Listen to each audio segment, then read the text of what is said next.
Hi, ako si Kenneth Gaya Gomez.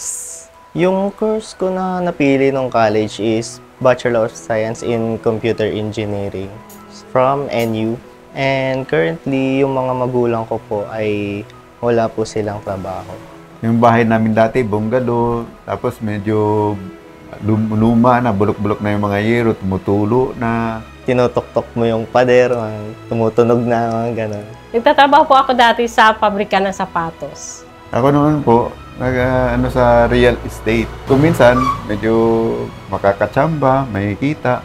Minsan man, matagal na hindi makakabenta. Ang mostly income po namin ay nanggagaling sa tindahan. Habang nagtatrabaho ng bahay, ako man ang bantay sa tindahan.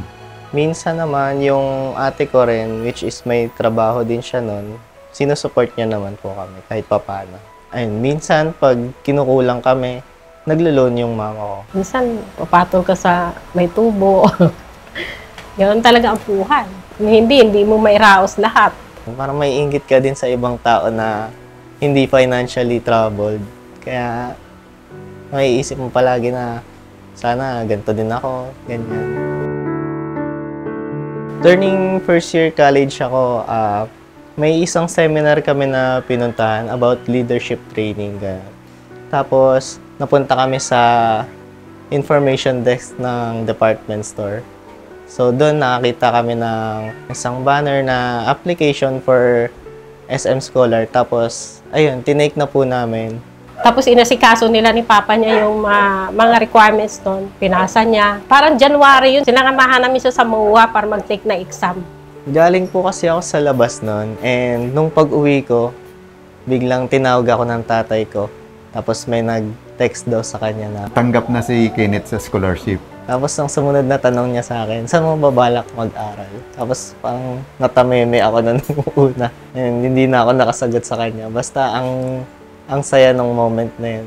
Kasi nakita ko sa mukha ng papa ko na masaya din talaga siya. Mahalaga ang edukasyon. Kasi kung wala kayong edukasyon, mahirap yung buhay. Kaya sinikap din namin na makapag-aral sila. Para hindi sila makatulad sa amin. Nung college kami, kasi yung pinili ko ng course, computer engineering. So, bale, more on project siya. Kaya, ayun, yung mga project namin, hindi naman siya ganun kamumura. Kailangan namin bilhin yung mga gantong bagay. So, yung financial, medyo mahirap din talaga.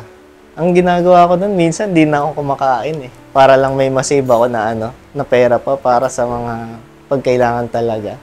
Buti na lang may allowance kami nun dati. Kaya yung 150 pesos na sa araw-araw na susustain naman.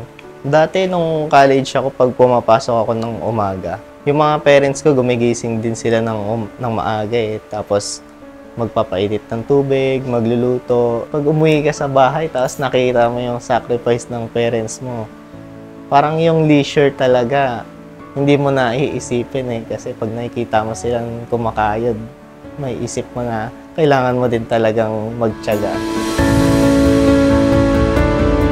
After nung graduate ako, nag-apply agad ako sa kanila. And ayun, natanggap na ako ngayon as an IT supervisor ng SM Prime Holdings. Masaya sa feeling na from SM Scholar, ngayon employee na ako ng SM. Kasi dati naghahanap ako ng financial aid, ngayon kaya ko nang suportahan yung sarili ko. And in a way, nakakapag-give back pa ako dun sa foundation na nagpaaral sa akin, na tumulong sa akin ng college. Maging matagumpay siya na magagandang posisyon sa trabaho. Kakuha din siya ng sarili niyang bahay kasi para pag nagkaroon siya ng pamilya, meron na rin siyang sariling bahay na. Makita man lang sila na nagtagumpay sa pamumuhay nila bago man lang mawala sa mundo. Nung college pa ako pa talaga yung mostly na sinusuportahan eh. Ngayon, ako na yung sumusuporta. Unti-unti na napapaayos ko yung bahay namin and nakakatulong na rin ako sa mga bills. Sa tindahan, nagbibigay siya eh. Pagka katulad niya, wala ng paninda, hihingi si Papa niya, binibigyan niya naman. Bibigay siya, hindi ka magdadalawang salita dito sa kanya. Actually, pinapatigil ko na nga po sila sa pagtitinda eh. Kaso since High school pa kasi ako noon. Nagtitinda na sila. Gusto ko lang talagang sa ngayon maging happy yung parents ko. Kasi sobrang grabe nung sacrifice na binigay nila para sa akin. Gusto mong maging masagana yung buhay nila eh. Yung wala na silang sasabihin na may reklamo sila sa ganito, may reklamo sila sa ganyan. Yun ang ina-aim kong i-achieve. Gusto kong akyatin hanggang siguro managerial muna hanggang ayun, from there siguro hayaan na natin yung tadhana kung saan na ako dadalhin. Sa mga kapwa ko SM scholar dyan, pagbutihin yung pag-aaral niya. Sa SM Foundation, maraming salamat kasi sila yung tumupad sa pangarap namin, mga magulang. Dahil sa inyo, nakapagtapos si Kenneth ng kanyang pag-aaral.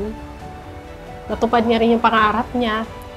Natupad din ng SM yung pangarap namin sa mga anak para makapag-aral. Maraming salamat SM Foundation dahil sa inyo nakapagtapos si Kenneth. Nabigyan nyo pa ng trabaho. Kaya salamat. Maraming salamat. Thank you very much dito sa opportunity na binigay niyo sa akin. Dati kasi ako yung sinusuport nyo. Ngayon, ako na yung sumusuport sa mga ibang tao. Kaya, thankful ako na binigyan nyo ng turning point yung buhay ko. I am Kenneth Gaya Gomez, a graduate of Bachelor of Science in Computer Engineering from National University of Manila, a proud SM scholar.